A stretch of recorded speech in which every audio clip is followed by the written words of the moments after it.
maanta muqdisho aan ku dhex mushaaxo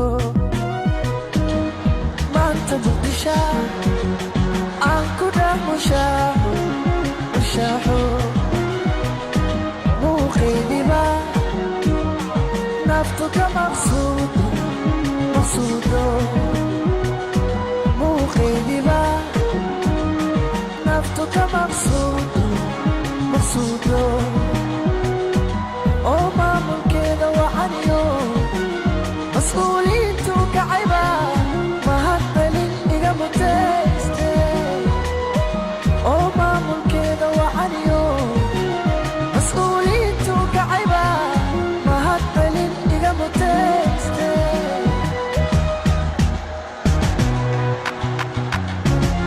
miyan ka marmaa muqdisho cadey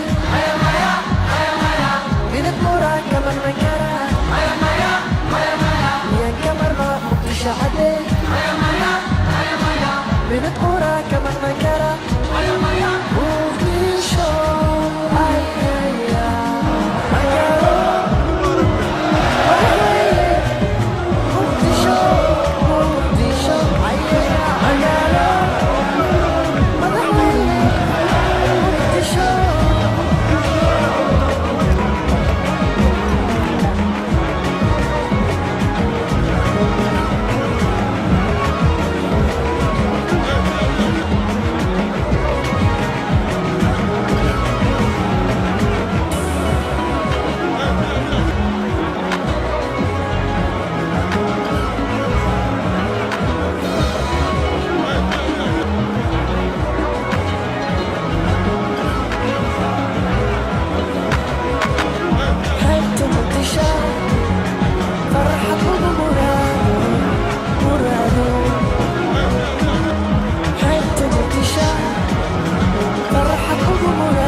Kamar man